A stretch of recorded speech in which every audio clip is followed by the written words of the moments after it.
Perfecto. Pues nada, bienvenidos a esta Power Session que suena así un poco rimbombante, pero son espacios que hemos creado para compartir herramientas, temas prácticos y profundizar sobre temáticas que están relacionados con nuestra área de expertise, ¿no? Y para eso invitamos siempre a colaboradores, nuestros mentores, y generar un poco de sinergia alrededor de temas que realmente nos interesan y que pueden contribuir con nuestro desarrollo profesional. Nos parecía interesante abordar la propiedad intelectual, sobre todo a solicitud de algunos miembros de la comunidad que le parecían que estaban trabajando, sobre todo investigador o emprendedores, que les generaba algunas dudas sobre la gestión de la propiedad intelectual. Dijimos, bien, vamos a tener un espacio, porque sí que es verdad, yo vengo del área del derecho, he trabajado mucho en asesoría a investigadores dentro de la universidad varios años, y siempre habían las mismas dudas, si bien es un sector o es un área, ¿no? Están más familiarizados con los derechos derivados de la propiedad intelectual, cómo gestionarlos, sí que es verdad, existían varios puntos ciegos donde habían dudas bastante comunes. Y ya no hablar de los emprendedores o empresarios, que cuando empezamos un proyecto estamos más preocupados con otras cuestiones y no en la gestión de estos derechos relacionados con la propiedad intelectual. Con ese enfoque, bueno, estábamos pensando en la mejor profesional que se nos ocurría, que además es colaboradora de la red Conecta, ha sido Yenei Acea. Yenei es cubana como yo, y además se ve muy joven, pero fue mi profesora de Derecho. Fue mi profesora, no quiero decir que hay un vínculo, lo decía por eso, no por la edad. Aquí somos jóvenes toda la vida, la juventud es de actitud.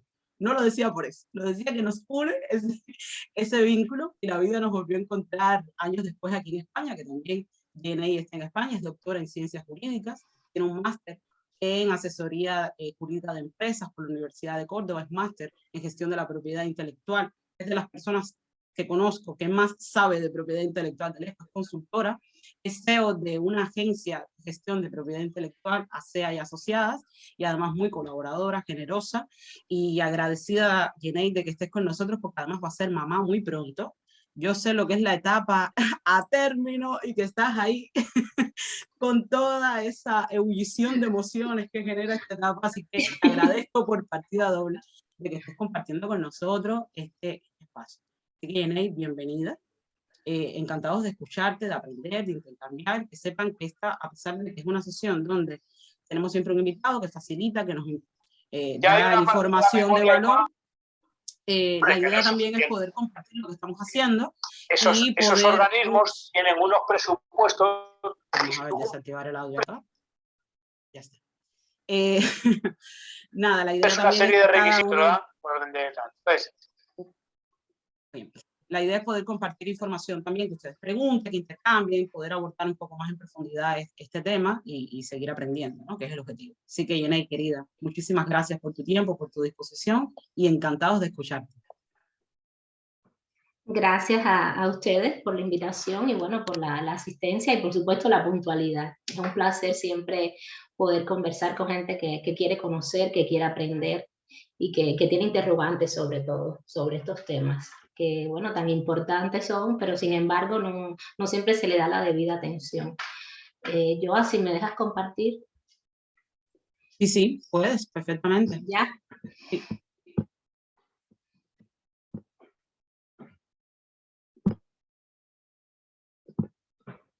Ustedes me dicen si se ve bien.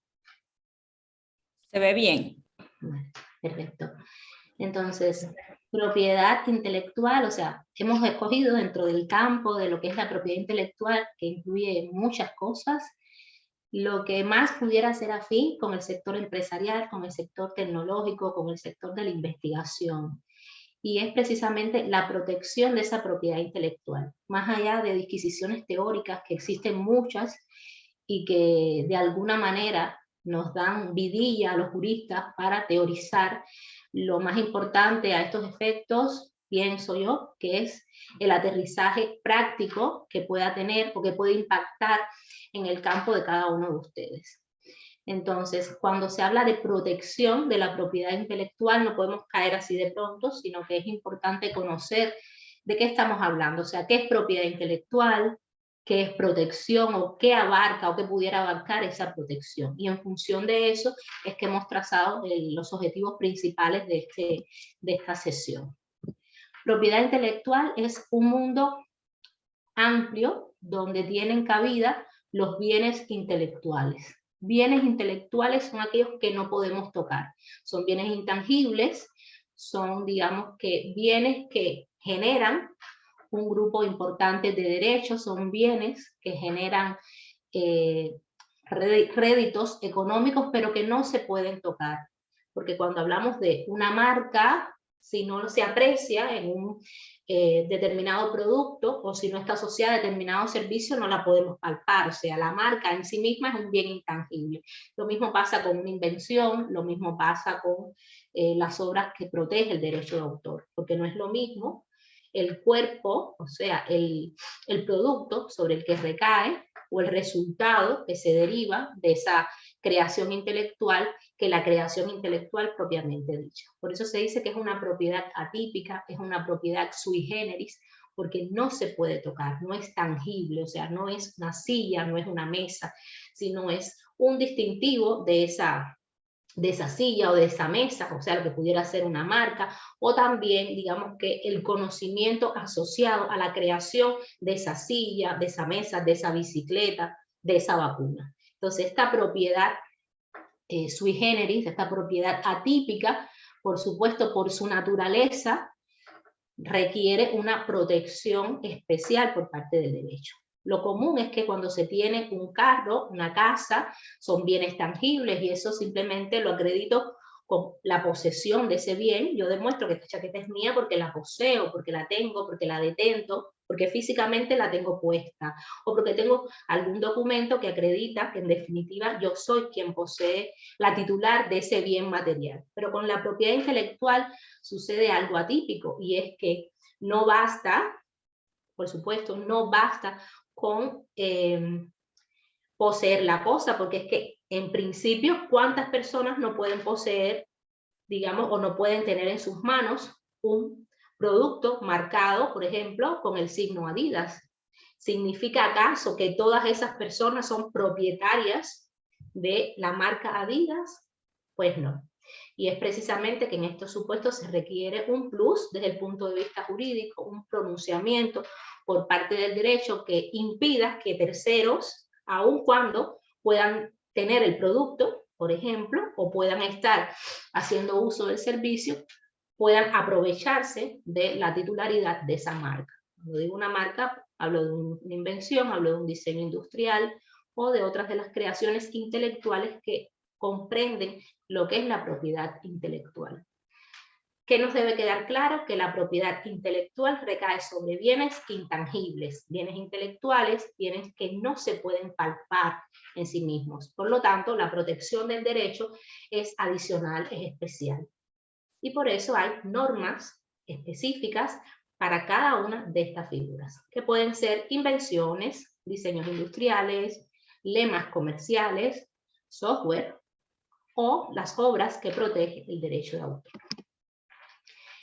En este campo de lo que son los bienes intelectuales, se puede decir que se organizan en dos grandes grupos. Por una parte, están las creaciones que se derivan del espíritu, que en este grupo ubicamos las obras artísticas, literarias y científicas que son protegibles por el derecho de autor. Y de otro lado están aquellas creaciones de tipo, digamos, científico, tecnológico, aquellas creaciones que van a distinguir al empresario en el mercado, que es en este otro grupo donde están las invenciones, los diseños, los modelos de utilidad, donde están también las marcas y otros signos distintivos.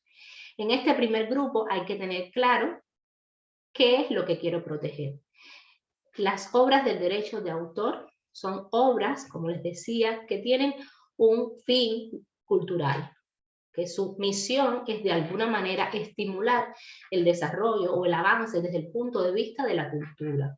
Por tanto, o en principio, estas obras vienen a ser, o sea, la protección que se viene a brindar tiende a jugar un equilibrio precisamente entre los intereses de los autores y por otra parte esa promoción o ese acceso a la cultura. Aquí tenemos, por supuesto, obras artísticas, literarias, científicas y también está el software, y por eso se los pongo, porque hay mucha confusión o digamos que hay mucho debate en torno a la protección del software. El software se considera por el derecho de autor como una obra literaria, porque es un tipo específico de escritura y por tanto se protege por la vía del derecho de autor.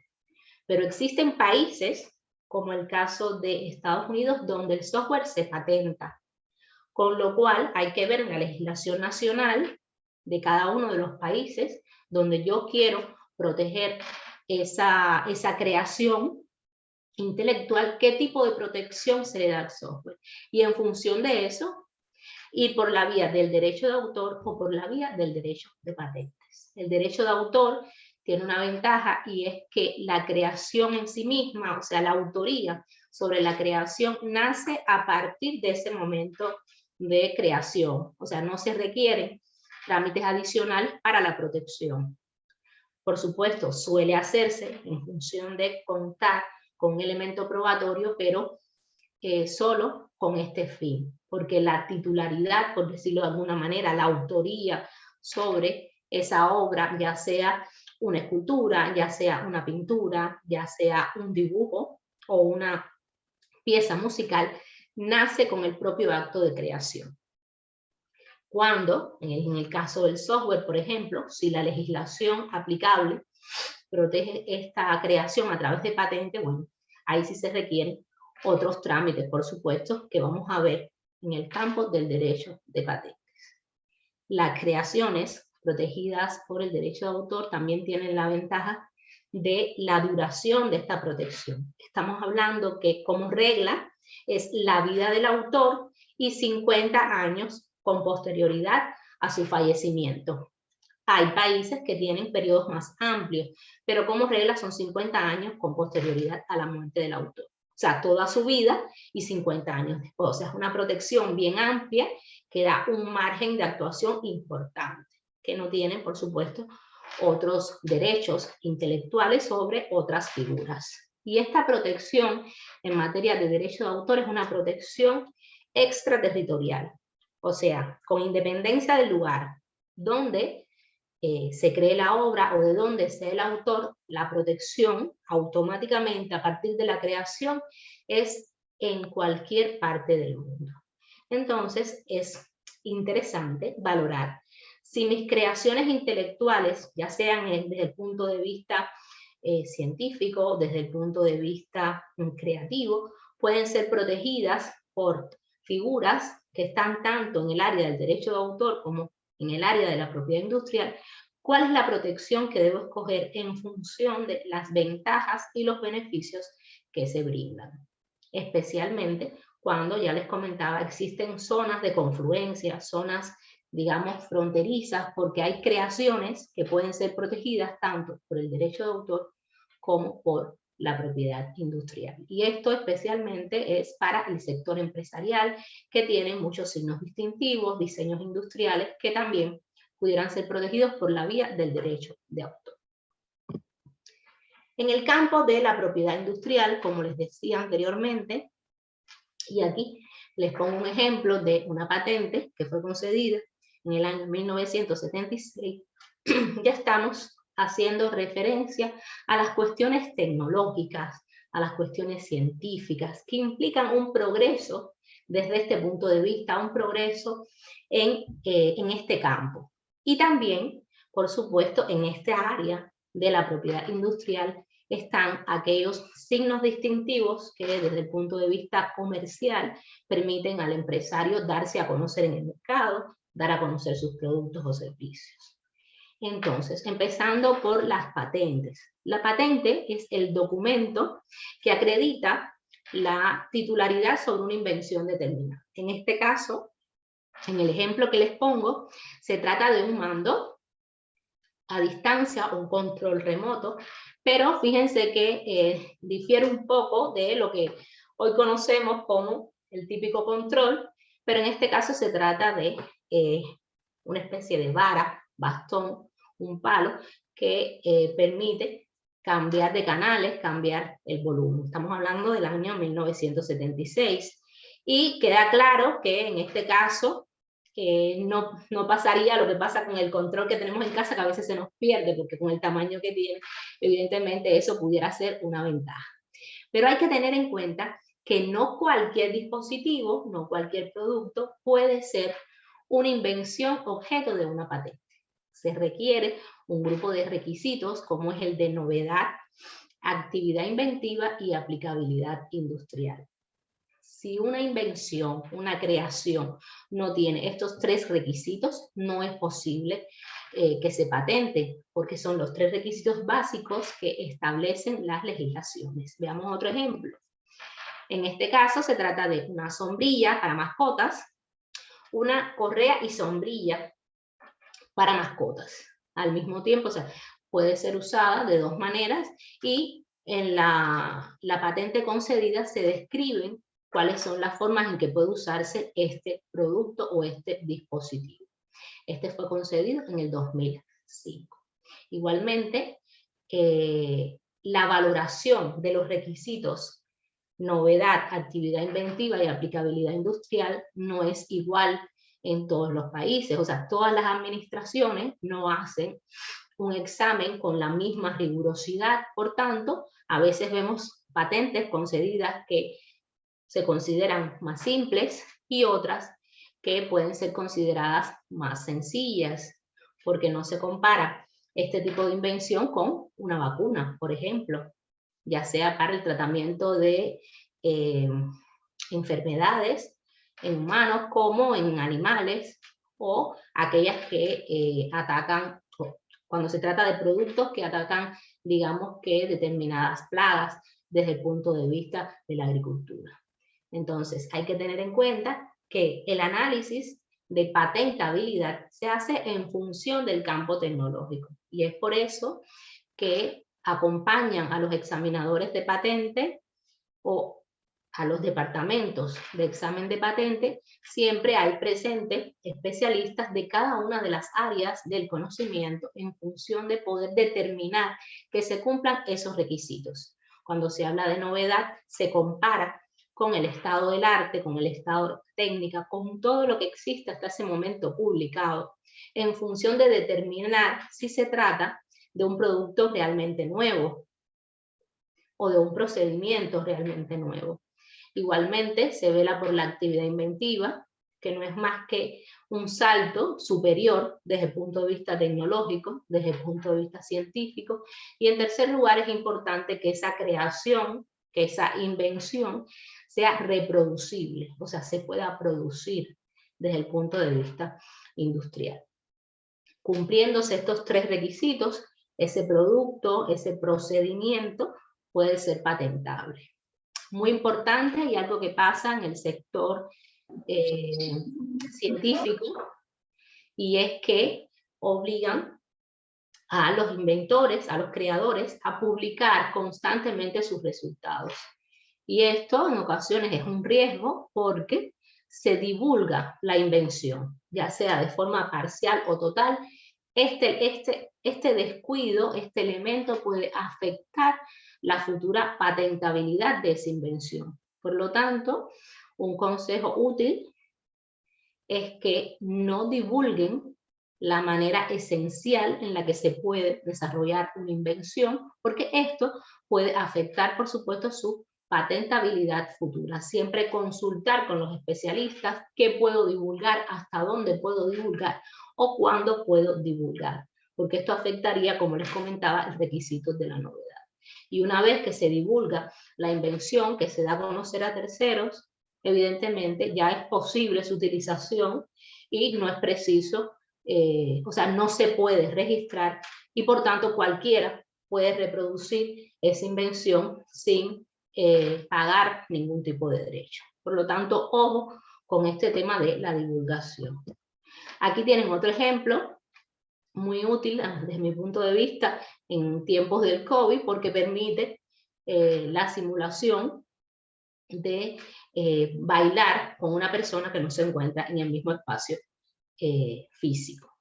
Igualmente, pudiéramos ver que qué simple esta invención en relación con otras, que teniendo en cuenta los campos del saber, a veces se resuelven o se le da solución a problemas que realmente o que tienen una mayor envergadura. Pero como ya les decía, Los campos del saber son muy amplios y por tanto la novedad, actividad inventiva y aplicabilidad industrial está relacionada justamente con ese campo del saber.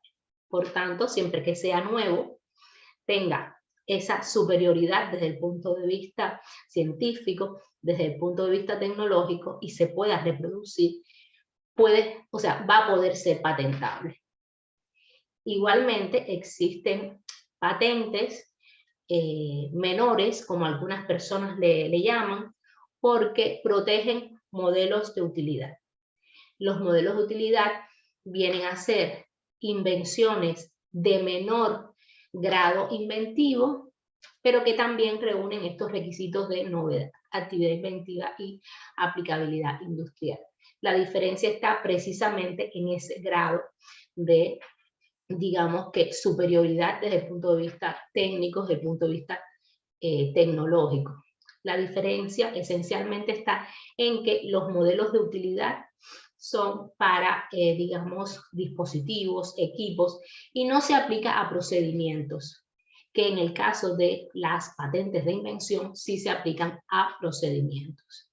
Por lo tanto, si tengo un equipo al cual estoy haciendo un grupo de mejoras, desde el punto de vista técnico, desde el punto de vista funcional, tengo que valorar qué es mejor, si lo protejo como un modelo de utilidad o lo protejo como a través de una patente de invención. ¿Qué es más beneficioso? ¿Cuánto duran los exámenes de patentabilidad en ambos casos?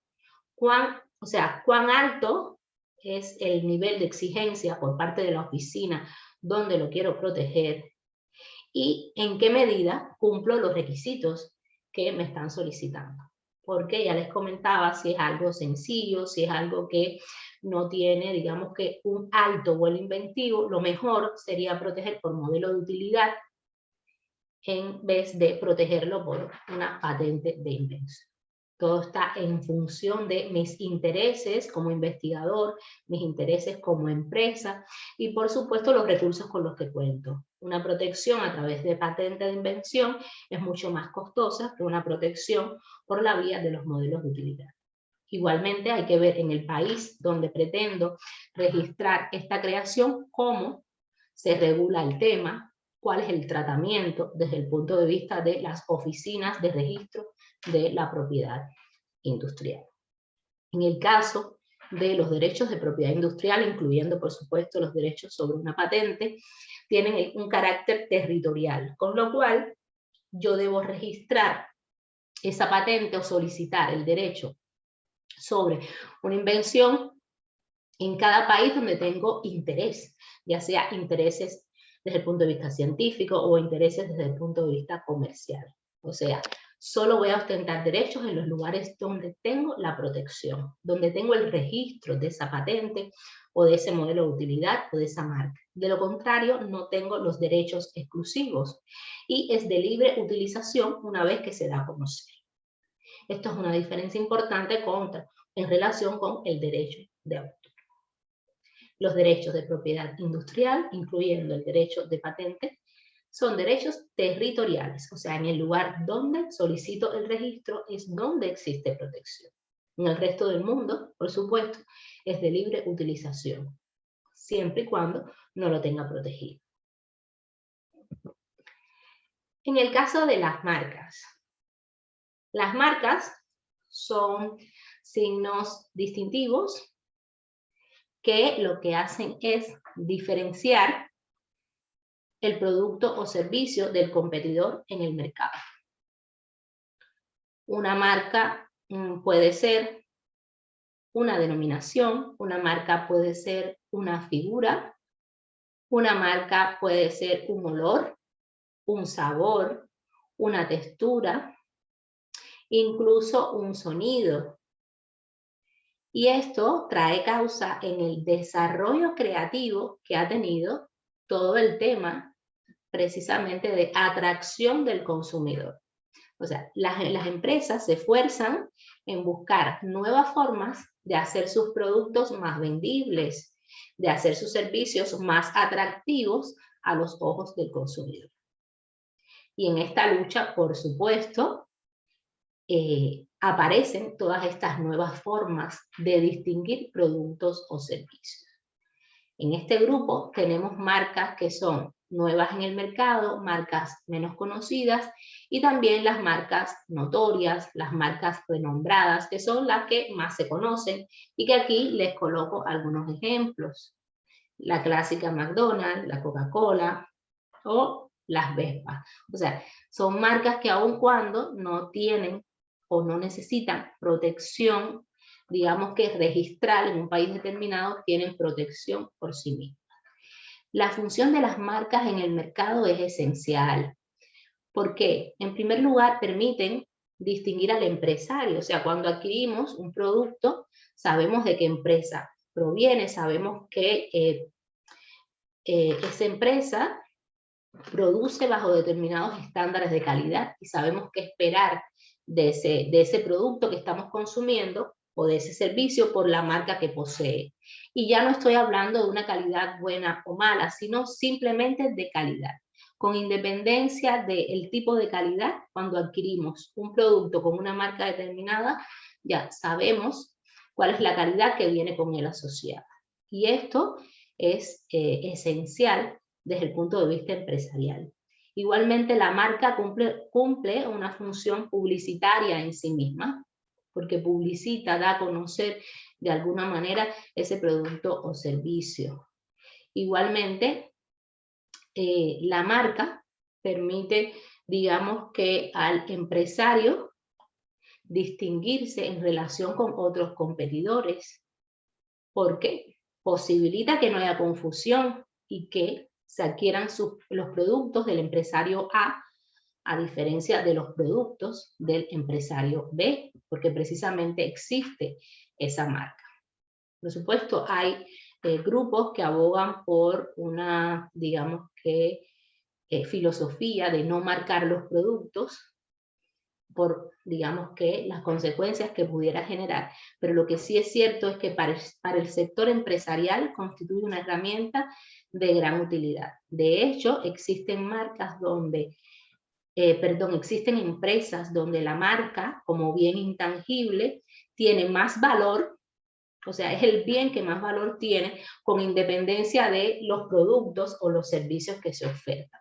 Si buscamos en internet las estadísticas, vemos que en cada año el valor de las marcas aumenta y se ha convertido en muchos casos como el bien fundamental de determinadas empresas. Pudiéramos ver el caso de empresas como Coca-Cola, como Google, como Apple, donde la marca juega un rol esencial desde el punto de vista económico. Y es que en ocasiones la empresa deja de tener interés en la producción o comercialización de productos o servicios y se dedica a explotar la marca. ¿Cómo lo hace? A partir de contratos de licencia de marca, a partir de contratos de franquicia. Y esto es una ventaja indudable para el sector empresarial. Así que, si usted es empresario, tenga en cuenta, avisore cómo pudiera marcar sus productos o servicios y dele una protección adecuada a esos signos distintivos. Otra cosa importante es que debemos tener en cuenta las prohibiciones desde el punto de vista legal. O sea, no puedo marcar mi producto o servicio de cualquier manera. La marca debe ser expresión de alguna manera de ese producto, de ese servicio, pero no puede incurrir en violaciones legales, como es el caso de tener el nombre de marcas reconocidas, tener un nombre genérico, tener un nombre descriptivo, entre otros elementos. Importante no solo asesorarse con un diseñador o un publicista que nos cree una marca simpática, una marca graciosa, sino también asesorarse con abogados que puedan orientarles en función de lo que no puede ser protegido como marca. Esto es muy importante porque puede dar al traste con una correcta estrategia marcaria. ¿Cómo protejo mi marca?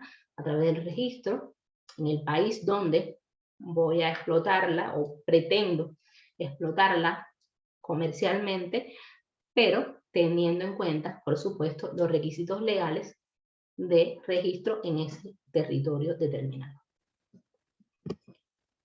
Los diseños industriales. Cuando vemos estos dos bolsos, ¿en qué podemos pensar? O sea, ¿por qué escogería uno y no otro? En mi caso, yo diría, bueno, como consumidor, a mí me encanta el color carmelita, pero en el caso del color negro es más encubridor, me combina con más vestuarios y bueno, tiene una forma más sui generis porque tiene un solo cierre, sin embargo el otro tiene dos, o sea, creo que para mí el primero, o sea, por el color, por la forma que tiene, sería más útil. O sea, yo como consumidora tendría en cuenta estos elementos al momento de escoger un bolso, de estos dos que ponemos acá. Pero puede que haya otra persona que le encante el carmelita porque tiene más ropa carmelita, o marrón, como también le dicen algunos, y no le preocupa el tema de los dos cierres. Entonces, esto también es un elemento importante desde el punto de vista comercial. O sea, ¿qué tienen en cuenta los consumidores al momento de elegir un producto? Y es precisamente el diseño que tiene ese producto, lo cual lo integra la forma que tiene el producto y también los colores, la textura. Por tanto, esto también es protegible por la propiedad industrial. Los diseños industriales también son objeto de protección, objeto de regulación a partir de las leyes de propiedad industrial. Y va dirigido precisamente a eso, a la forma, a la textura, a los colores que desde el punto de vista bidimensional o tridimensional puedan tener los productos. Y en este terreno es muy interesante porque los diseños de los empresarios suelen copiarse. Y por supuesto, aquí está el rol de la propiedad industrial de impedir que esto suceda. Usted como empresario debe tener en cuenta qué posibles diseños pueden tener sus productos o puede tener un producto que quiera lanzar al mercado y en función de eso brindar la protección requerida, que también en este caso se requiere de un registro ante las oficinas de propiedad industrial. Generalmente se exige para la protección de los diseños industriales que sean originales, en otros casos se exige novedad, se exige creatividad, todo está en dependencia de la legislación del país donde vamos a proteger ese diseño industrial. Pero importante, tener en cuenta una estrategia en este sentido que nos permita evitar o impedir que terceros sin autorización se apropien de ese diseño nuestro. Aquí tenemos otro ejemplo, porque se aplica no solo al textil, no solo a la indumentaria desde el punto de vista de la vestimenta, sino también, por supuesto, a productos de otra índole, ya sean electrodomésticos, ya sean equipos deportivos, como el caso de las bicicletas. El secreto empresarial, o know-how, como en muchos países se le conoce. También se le puede llamar información no divulgada, secreto industrial, secreto comercial. Todos esos nombres son válidos para referirnos a ¿qué? A la información que tiene un carácter secreto y que implica una ventaja comercial, una ventaja patrimonial, disculpen, en el mercado. Y que además su poseedor, su dueño, su titular, lo tiene bajo 7.000 llaves.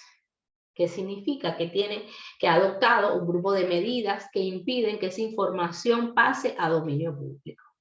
El know-how es una figura, un tipo de creación que sirve tanto para el sector investigativo, el sector tecnológico, como para el sector empresarial. O sea, quien tiene un know-how tiene una ventaja comercial en relación con el resto de los centros de investigación o con el resto de los empresarios. Y es precisamente por, digamos, que el tipo de información que conlleva o que encierra ese secreto empresarial. En este grupo podemos encontrar secretos industriales, como es el caso de las recetas de cocina.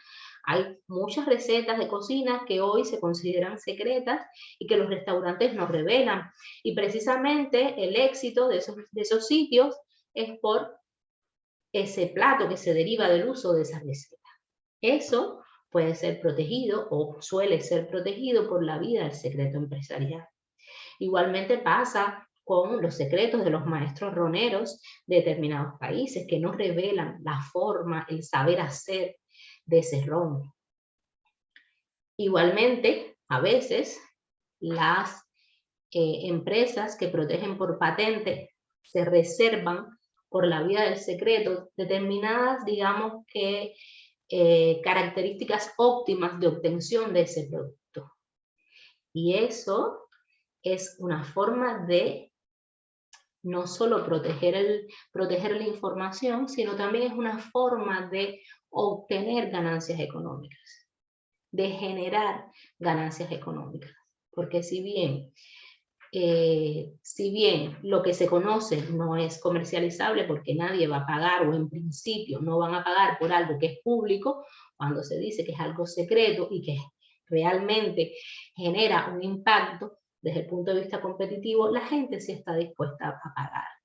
Entonces, en estos casos, ¿qué hacer? ¿Cómo proteger este secreto empresarial? Porque claro, es secreto, pero una vez que sale del ámbito estrictamente de su poseedor, de su titular, ya deja de ser secreto. Por tanto, hay que adoptar una serie de medidas en función de obligar a esa persona que está interesada en adquirir ese secreto, que está interesada en pagar por esa información, a que preserve el carácter secreto de esa información que le estamos proporcionando. Por tanto, las medidas a adoptar son en dos sentidos: hacia lo interno del círculo en el cual se desenvuelve esa información o se protege esa información, y también hacia el exterior cuando se pretende comercializar o dar participación a terceros para su futura comercialización de esa información secreta.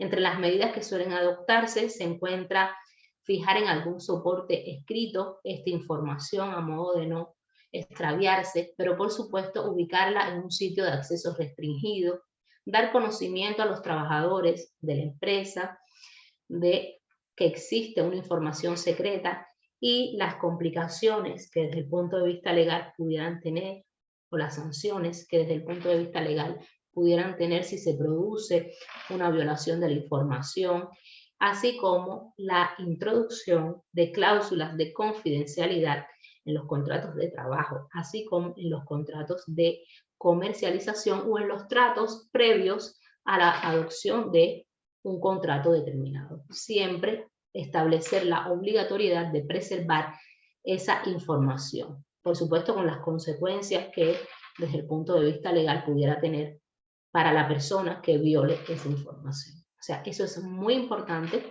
a los efectos de proteger el carácter secreto de una información comercializable, de una información comercialmente valiosa. Les decía que están los secretos industriales, pero también hay secretos de tipo comercial que están asociados a estrategias de venta, estrategias de marketing, lista de clientes, saber hacer desde el punto de vista comercial, desde el punto de vista de la contabilidad, que también pueden generar una ganancia, pueden generar un beneficio patrimonial si se llega a conocer por parte del consumidor. Fíjense cuántas cosas pueden ser protegidas por la vía del secreto. Entonces, ¿cuáles son los principales problemas que se dan en relación con la propiedad industrial? Algunos ya los veníamos comentando y otros se los pongo acá para una mayor claridad.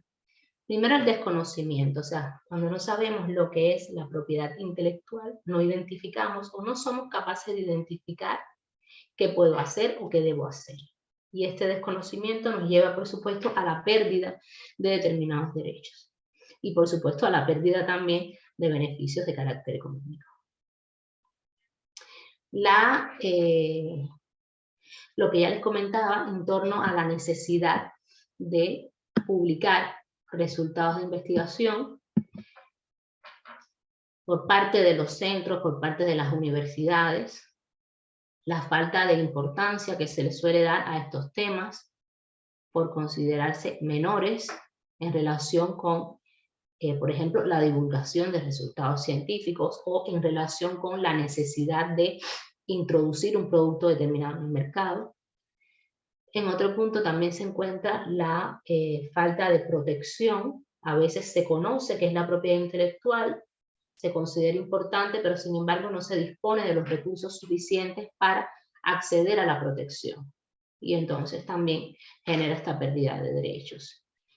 En relación con las empresas, especialmente aquellas pequeñas empresas, los inversores ven como un elemento de, digamos que, seguridad, como un elemento a tener en cuenta al momento de invertir si la empresa tiene una estrategia en materia de protección de los derechos de propiedad intelectual.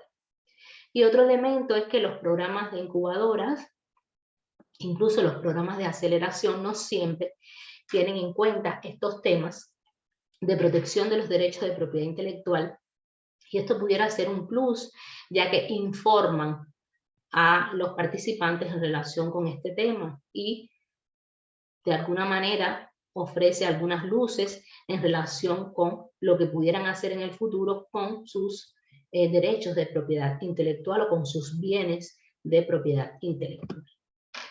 Se estima en estudios que se han hecho que las empresas que tienen al menos una patente, un diseño o una marca protegida tienen un 20% más de ingresos que aquellas que no poseen ningún bien intelectual registrado. Y esto evidentemente denota la importancia que puede tener para los distintos sectores.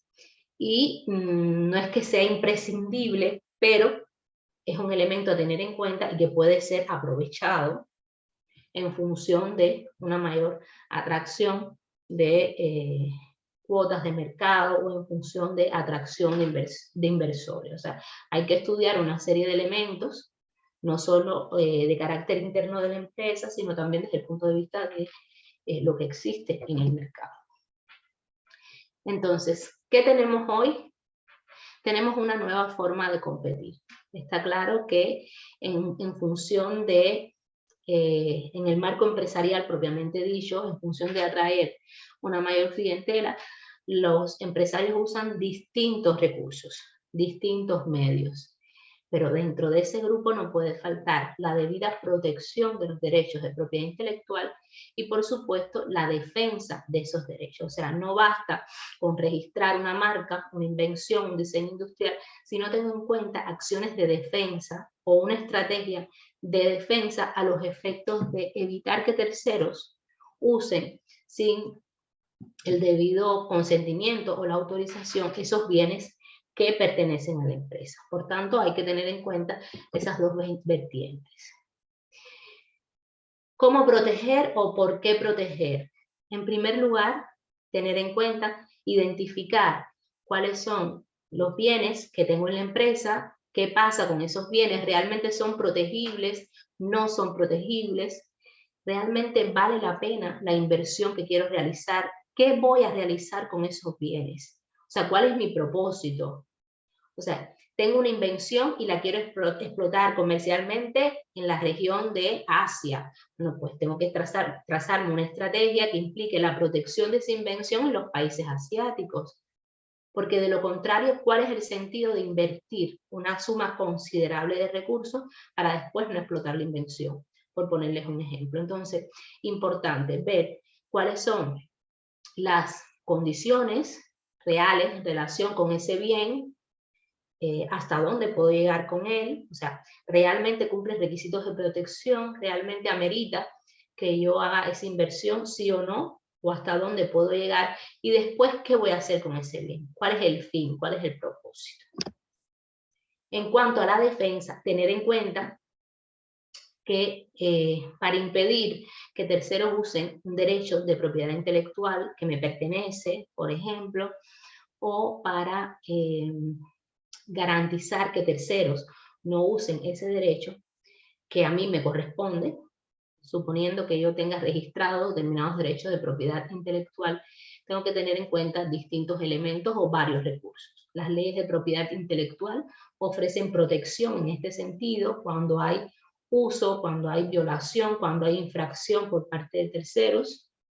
También están las normas del derecho civil. Existen países donde el derecho penal regula un grupo de tipos penales en relación con la violación de los derechos de propiedad intelectual, y también están las normas de represión de la competencia desleal. O sea, el abanico es amplio y todo va a estar en dependencia de los intereses que tenga en ese momento. Si bien para algunas cuestiones las leyes de propiedad, intelectual son efectivas, en cambio para otros supuestos el derecho penal es mucho más rápido y digamos que genera o permite la adopción de determinadas medidas que impiden que esa violación deje de existir o que esa violación deje de ser tangible en el momento en que, digamos que se detecta esa infracción, como es el caso de los supuestos de imitación, de falsificación, que tan comunes son en el mundo de hoy. Entonces, a los efectos de defender los derechos de propiedad intelectual, tengo que tener en cuenta cuáles son los recursos de los que dispongo en un país determinado y cuál es la vía más expedita o que más, digamos, que pudiera ser factible a los efectos de mis intereses y, por supuesto, de la celeridad o la rapidez que necesite en cuanto a la solución del problema. Y para esto, por supuesto, están los tribunales, que hay una tendencia a la especialización en temas de propiedad intelectual, por supuesto depende del país, pero incluso existen salas especializadas en temas relativos a la propiedad intelectual, lo cual es altamente beneficioso porque permite una decisión mucho más ajustada a la situación real que existe en relación con los bienes intelectuales. Y también para la defensa de los derechos, cuando hay alguna violación, están los métodos alternativos de solución de conflictos, que son aquellos métodos donde, digamos que existe una mayor, digamos que cercanía entre las partes. Se dicen que son procesos win-to-win, donde ambas partes ganan, porque de alguna manera están involucradas, ya sea en la selección de los árbitros o mediadores, o porque las partes por sí mismas llegan a un acuerdo, llegan a una solución.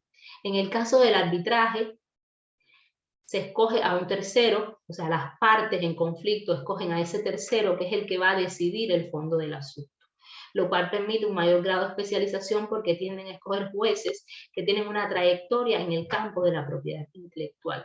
Y por supuesto la solución se supone que sea beneficiosa para ambas partes. Y en el caso de la mediación, el tercero interviniente lo que hace es acercar a las partes, ofrecer un grupo de soluciones, pero ojo, son las partes las que en definitiva van a decidir cuál es la solución que dan a ese conflicto. Son métodos que en principio suelen ser más económicos, suelen mantener la privacidad, cosa que en la vía judicial no suele advertirse. Por lo tanto, también tengo que tener en cuenta estos elementos a los efectos de defender o preservar estos derechos de propiedad intelectual. Y lo más importante que yo creo que es de todo esto que he dicho, que es mucha información, muchos elementos a tener en cuenta, pero digamos que con una selección de digamos que los puntos claves se pueden guiar a los efectos de trazar una estrategia futura en materia de propiedad intelectual. Creo que tengo algunos comentarios, pero los dejamos al final si les parece, y después vemos el chat. Con respecto a las marcas, ¿cuál es mi consejo? Identifica las marcas nombres comerciales, lemas comerciales, o sea, estamos hablando de todo lo que puede identificar la empresa, ya sea el nombre comercial de la empresa, ya sea un lema que tenga la empresa para distinguir ese producto o servicio. O sea, identificar todo aquello que pueda distinguir a la empresa, el producto, el servicio, y e informarse en relación con sus formas de protección. Primero identifico todo lo que pudiera ser un signo distintivo y después cuáles son las formas de protección en el país donde voy a incursionar. Segundo, brinde protección a esa marca y, por supuesto, teniendo en cuenta la normativa establecida para no violar los derechos de otras empresas o para no incurrir en las prohibiciones legales de ese país. Tercero, explote la marca o la de otras empresas, pero a partir del uso de contratos establecidos al efecto. Puede que yo sea un nuevo empresario en el mercado, no tenga una marca de renombre, pero me interesa usar la del competidor. Pues me acerco al competidor en función de establecer un contrato de licencia, cesión o franquicia para poder usar su marca. Eso es una estrategia interesante, es una estrategia aceptada y es válida, pero por supuesto tengo que establecer un contrato para ello. Si la marca que se usa es parte de un negocio conjunto con otra empresa, debe existir claridad en torno a la titularidad. Esto es un problema muy frecuente. O sea, se asocian las empresas, pero no, o sea, se crea la marca en el medio de esta asociación, sin embargo, no se determina qué va a pasar con la titularidad de la misma. ¿Es una cotitularidad o es una aportación al capital social? O sea, ¿de qué estamos hablando? O sea, hay que establecer los límites o establecer las pautas en relación con la titularidad de esa marca que va a ser usada en ese negocio. Igualmente, si se registra una marca y se deja de usar por 3 años, se corre el riesgo de perder ese registro y que por supuesto sea utilizada esa marca entonces por un tercero. Por tanto, tiene que estar seguro de que va a registrar una marca y que la va a usar, porque en la mayoría de las legislaciones existe la caducidad por no uso al cabo de los 3 años. En el caso de las patentes, identifica igualmente las invenciones que se usan en el entorno empresarial, en su centro de investigación, en su universidad y adopte, por supuesto, una forma de protección.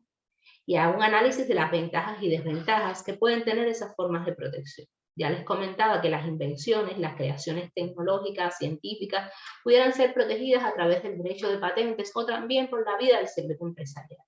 Entonces hay que analizar en el caso concreto qué es lo que más resulta viable. Por otra parte, hay que tener en cuenta los requisitos legales de protección. Hasta qué punto se puede cumplir con esos requisitos legales. Y hasta qué punto se han puesto en peligro o no esos requisitos legales. Igualmente, si se pretende explotar esa invención fuera del territorio nacional donde reside la persona, hay que tener en cuenta que tengo que registrar en cada país donde la voy a explotar. De lo contrario, no obtengo los derechos sobre la misma. Y por último, se deben establecer contratos de licencia con las cláusulas correspondientes, o sea, las cláusulas que desde el punto de vista jurídico se pueden tener. Muchas veces los centros de investigación, en función de adquirir, digamos, algún tipo de presupuesto, ceden demasiados derechos a las empresas. Y esto es algo que se debe revisar, o sea, no permitir que se impongan cláusulas restrictivas, cláusulas lesivas desde el punto de vista económico, desde el punto de vista patrimonial, en los contratos de licencia de patente. En el caso del diseño industrial, igualmente se deben identificar aquellas creaciones que puedan constituir un diseño industrial, darles la protección adecuada y establecer un plan de vigilancia en el mercado en relación con los diseños que existen. Los despachos de abogados suelen ofrecer este servicio de vigilancia en relación con los diseños, con las marcas, y cada vez que se alerta o sale una alerta en relación con diseños similares, o sea, se le advierte al titular por si quiere entablar algún tipo de conversación con esa empresa infractora. Esto es un elemento importante a tener en cuenta y tiene especial cabida, ya les comentaba, en el campo de los diseños y las marcas. En relación con el secreto empresarial, Igualmente hay que identificar qué informaciones son potencialmente valiosas y que pueden constituir un secreto empresarial, un know-how,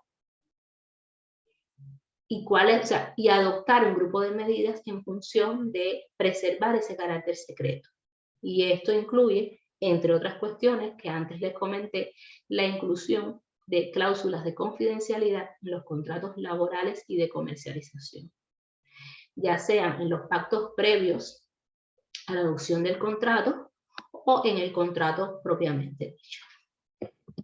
Hasta aquí un rápido recuento sobre el mundo de la propiedad intelectual y ahora ustedes tienen la palabra.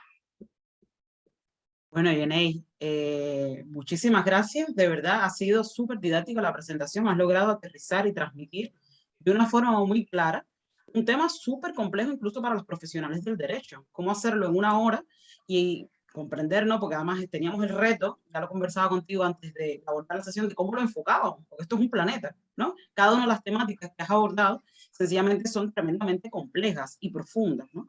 Entonces, agradecerte que realmente has hecho un mapeo, ¿no? Muy abarcador y muy comprensible, sobre todo, para los que quieran acercarse más sobre los derechos de propiedad intelectual. Y bueno, como bien decías, ahora la palabra la tienen ustedes, comentarios que quieren hacer, preguntas, consultas. Este es un poco el momento también de interactuar. En el chat hay comentarios. Sí, no, pero yo creo que era de Caterina, que se tenía que retirar y le he respondido por ahí. Si habrá algún comentario más. Y sí, bueno, felicitaciones Bueno. también. Hola, ¿cómo están? Mucho gusto. Mi nombre es Valeria Vega. Yanei, muchas gracias por tu presentación. La verdad que esto es muy importante para todos los emprendedores o para todas las empresas que quieran registrar su patente, tanto como marca personal como empresarial. Me llamó mucho la atención tu presentación, sobre todo en el tema de protección y defensa, que es algo que bueno, la verdad yo no lo tenía muy claro. Y bueno, sabemos que cada país tiene sus propias reglamentaciones para poder adecuarlo, ¿no? Pero es bueno tener un contexto más global. Muchísimas gracias por tu presentación. A ti, Valeria, gracias. Tiene levantada la mano María Marta. Adelante. Bueno, Yenei, la verdad es que ha sido una presentación realmente muy clara. Yo quería consultar, es un tema del que no sé nada, que realmente es muy interesante, pero bueno, está bueno, digamos, interiorizarse cuando uno trabaja con ciertas cuestiones. Por ejemplo, yo estoy dentro de un proyecto de investigación, soy la directora de un proyecto. Te cuento lo que me pasó hace un tiempo atrás y no sé si vos me podrás hablar, hacer una devolución. Resulta que nos presentamos en un proyecto, en un proyecto de innovación. En realidad no nos presentamos, hablamos dentro de nuestro grupo de investigación de presentar una idea para desarrollar dentro de un proyecto innovador. El objetivo era premiar una idea creativa. Bueno, eso lo comento yo dentro de mi grupo de investigación. Al final no tuvimos tiempo para presentarnos y no nos presentamos nada, pero uno de los integrantes del proyecto tomó la idea y lo presentó con otra gente y lo ganó. Tomó nuestra idea y bueno, nada, el tema fue que bueno, sacó el primer premio en este concurso. Nosotros no pudimos hacer nada, hablamos dentro de la universidad, porque era un premio interno de jóvenes investigadores, y bueno, dentro del proyecto lo único que toma es la idea y parte de la introducción de mi proyecto de investigación. Bueno, mi proyecto de investigación obviamente que estaba disponible para todos los integrantes del proyecto, ¿no? Entonces todos tenían acceso al texto.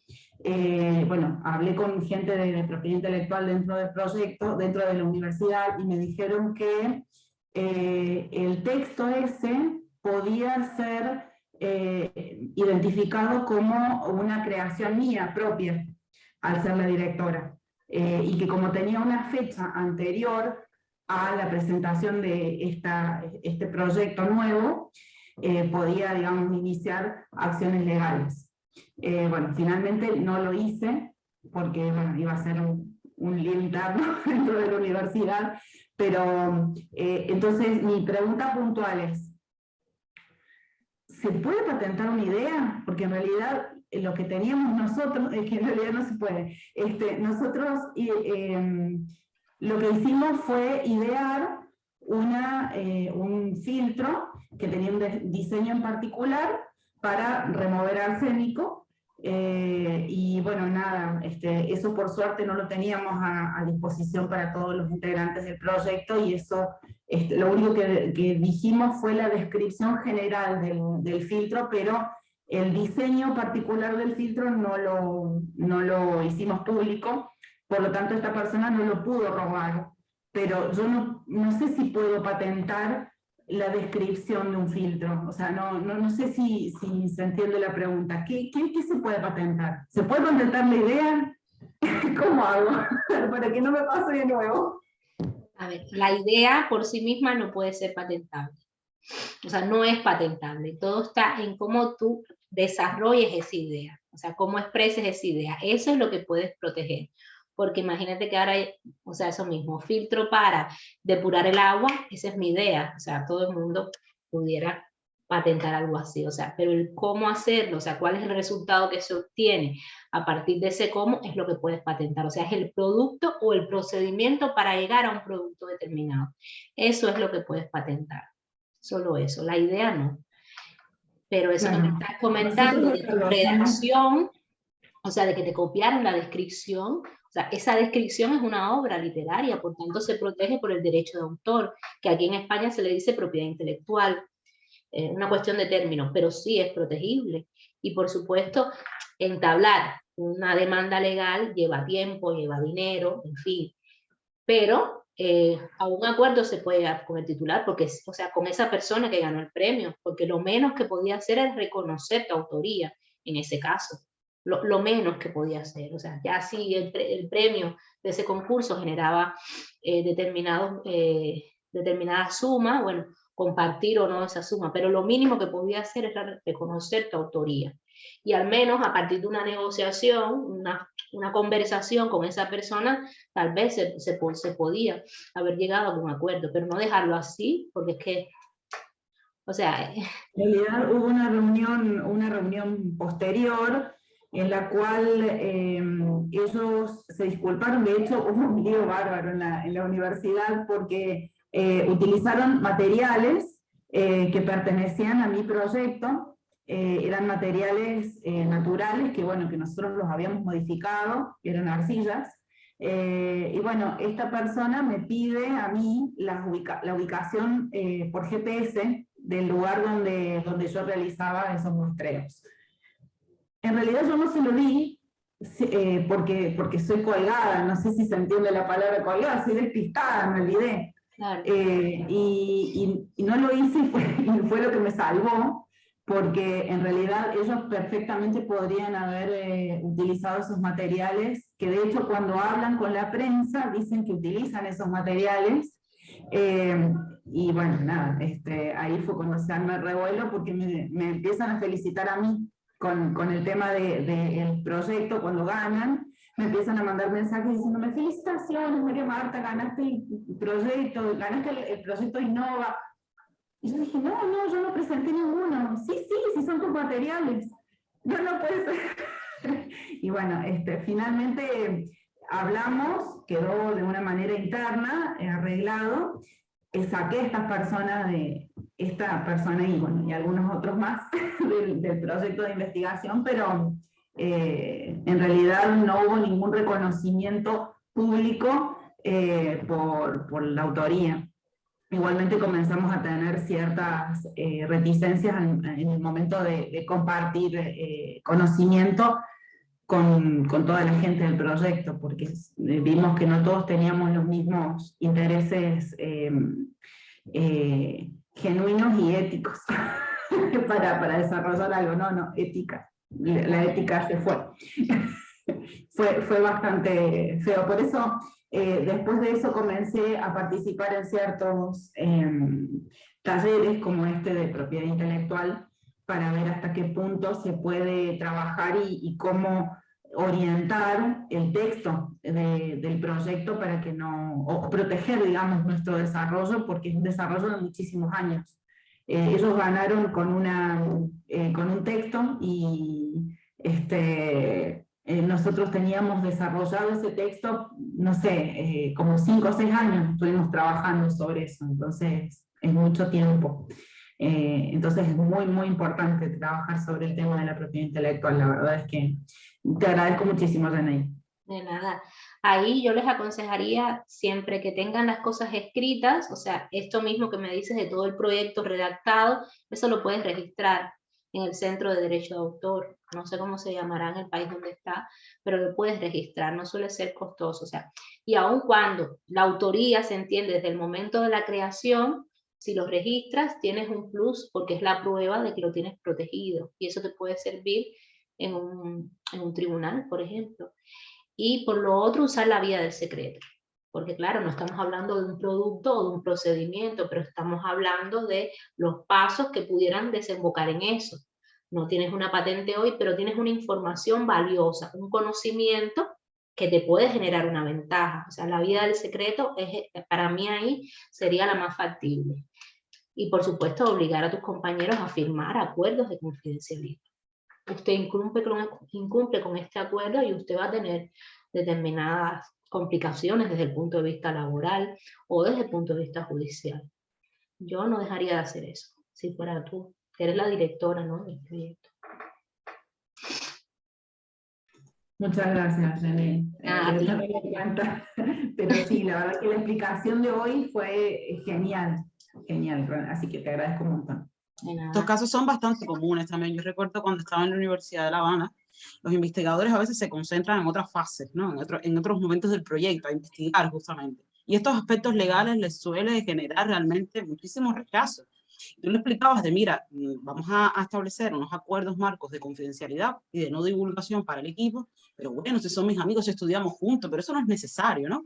Si son gente que investiga conmigo hace como 20 años, y bueno, pero para estar todos tranquilos. Y luego se daban casos como estos.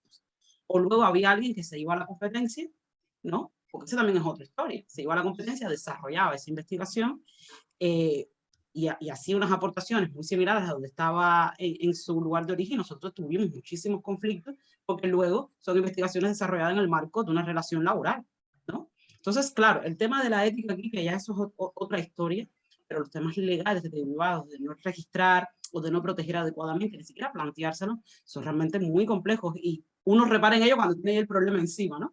Es curioso porque muy pocas veces preventivos a veces, ¿no? Es como, mira, ya tengo el problema, veo que mi competidor, como te ha pasado a ti, que es bastante lamentable, y por eso es bueno hacer estos repasos. Y bueno, gracias, Janay, por todo lo que has comentado anteriormente.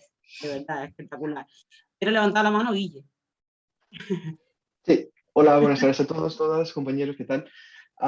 Bueno, Janay, por primero, muchas gracias por su presentación, ha quedado súper claro, un tema súper complejo, sí, pero como dijo Joania, súper didáctico, muchas gracias. Y bueno, mi pregunta, mejor estaría colocar el contexto. Soy de Brasil, soy abogado y me dedico a temas de privacidad y protección de datos. Sí, y ahí va un poquito la pregunta. Mi percepción, ¿vale? Sería una duda y más que una pregunta, es como me gustaría saber su perspectiva. En muchos casos nosotros tenemos la protección de la patente, de la propiedad industrial, como una intersección con la privacidad y la protección de datos de personas físicas, ¿sí? Siempre me viene un ejemplo a la cabeza, por ejemplo, para el desarrollo de una vacuna. Se realizan un montón de pruebas, hay actividades de farmacovigilancia y se lleva a cabo con información de personas, ¿sí? La protección de la patente, de la propiedad intelectual, se aplica como objeto solamente al resultado, a la fórmula, por ejemplo, de una vacuna, o a todos los datos que son realizados hasta que se llegue a ese resultado. ¿Cuál sería tu perspectiva de protección de la información?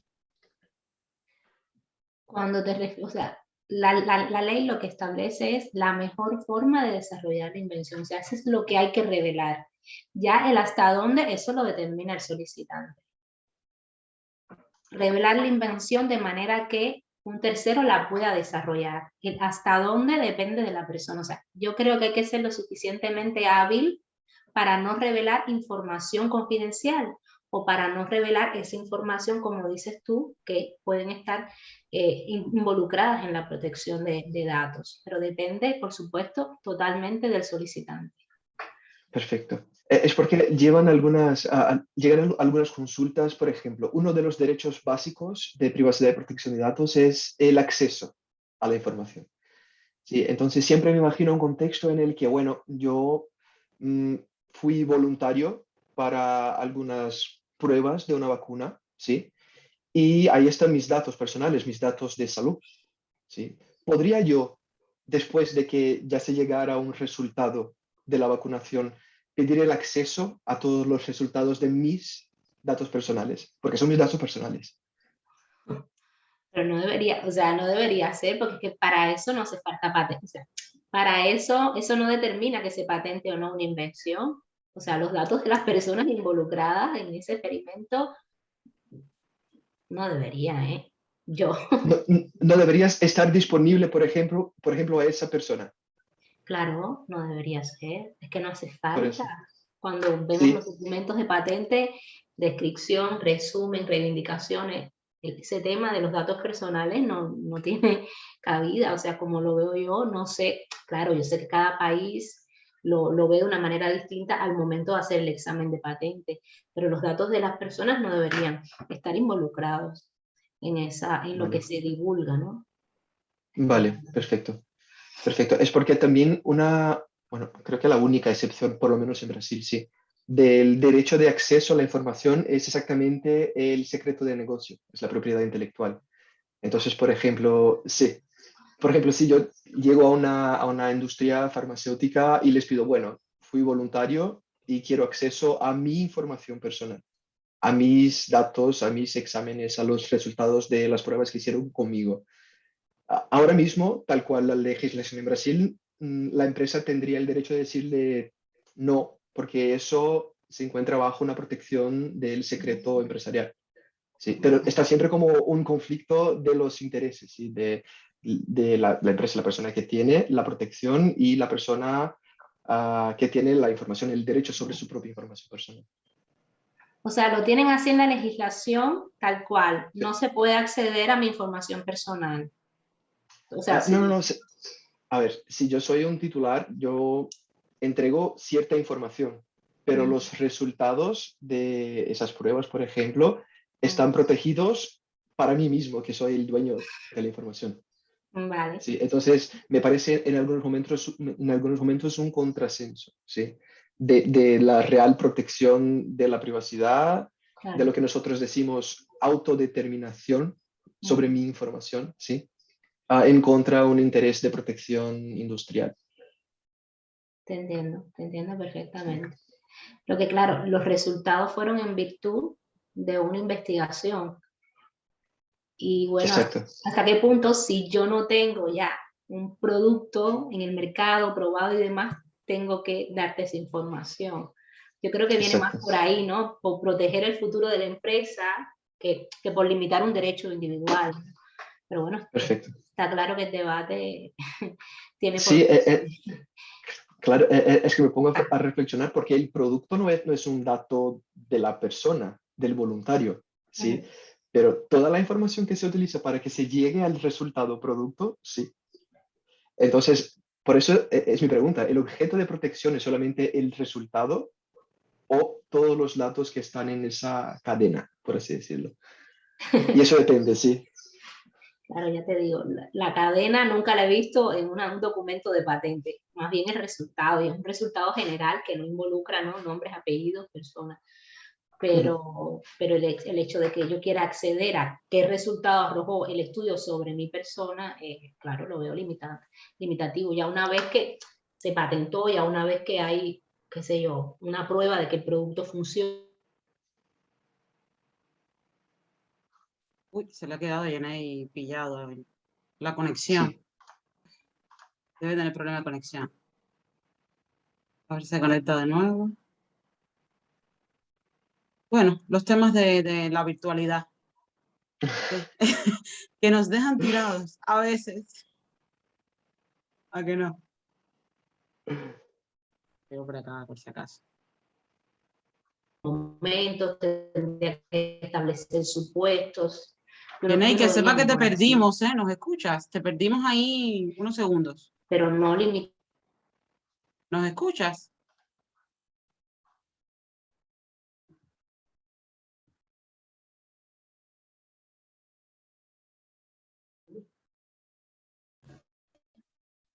Ahora ya. Te vemos. Tienes problemas de conexión.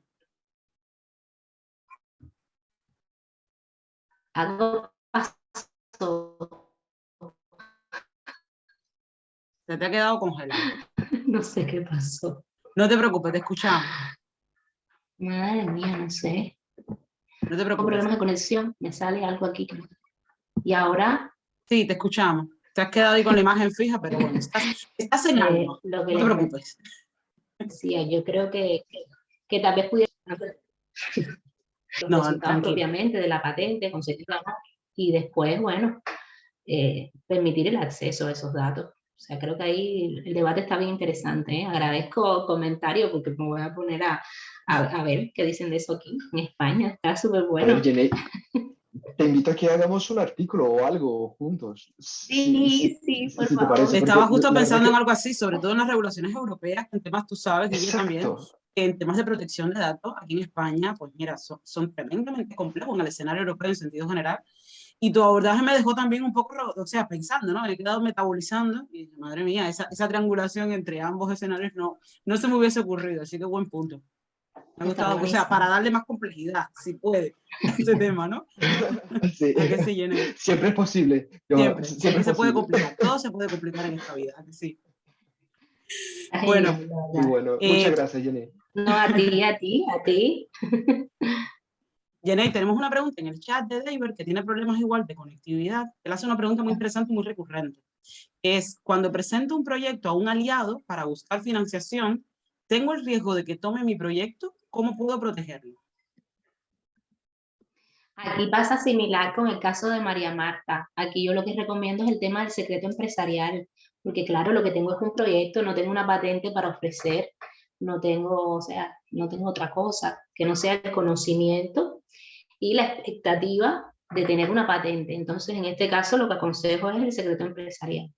O sea, redactar un buen contrato y en este contrato redactar un buen precontrato donde se incluyan todas las obligaciones que tiene esa persona en materia de preservar esa información. O sea, eso es esencial.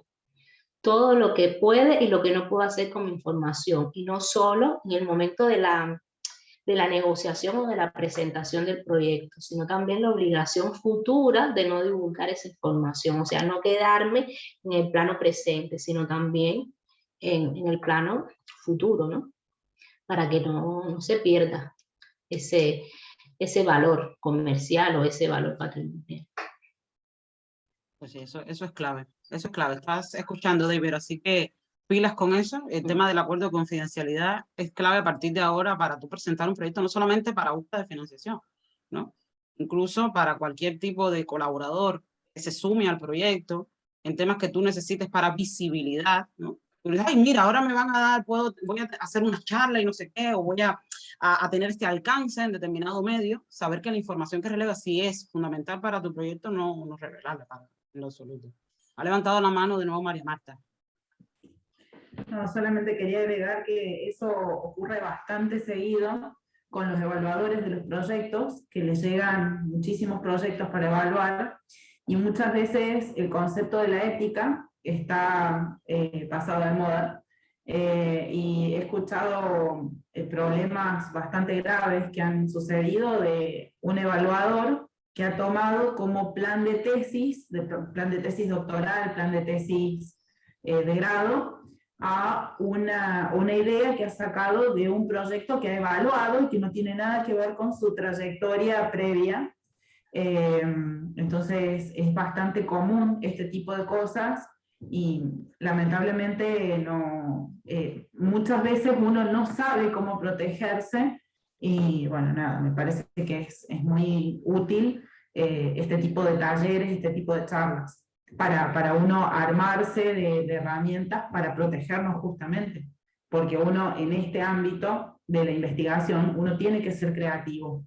Y bueno, nada, si uno tiene miedo después de andar expresando sus ideas porque piensa que se las van a robar, entonces me parece muy útil poder hacer esto, o sea, protegerse de alguna manera. Sí, hay que aprender de estas cosas, ¿no? ¿Alguien más quiere algún comentario, hacer, compartir o hacer alguna pregunta? Si no, vamos concluyendo, porque nuestra querida Jenny ha estado ya más de una hora ahí. 1 hora y media, te agradezco de verdad el tiempo y todo el conocimiento compartido. Que sepan también que nosotros estamos habilitando en Conecta una nueva sección para servicios profesionales porque nos los están solicitando en Conecta, y que sepan que Jenny con todo su expertise estará también con sus servicios de asesoría en temas de propiedad intelectual, así que quien quiera profundizar más, algún entrenamiento o lo que sea, pueden acceder también a sus datos de contacto, que apenas lo tengamos armado, lo pondremos a disposición, y vosotros también, o sea, quienes tengan servicios profesionales que quieran compartir con la comunidad, que sepan que vamos a tener una sección para hacer ese otro networking también, ¿no? Porque al final, si nos podemos apoyar los unos a los otros, yo creo que va a ser muchísimo mejor. Entonces, Jenny, de nuevo, muchísimas gracias a ustedes por sumarse, por participar. No sé si quieres decir algo de cierre, Jenny, querida. No, la jefa eres tú. No, la jefa no. O sea, a mí el tema de la jefa, mi hija ni me respeta, o sea, ese es el tema de jefa. Yo súper agradecida, de verdad, y a ustedes por compartir, por sumarse, y bueno, nos vemos en la siguiente sesión. Hasta luego, y bueno, que pasen un buen día, una buena jornada. Nos vemos. Gracias, excelente. Chao. Muchas gracias. Adiós. Adiós. Muchas gracias.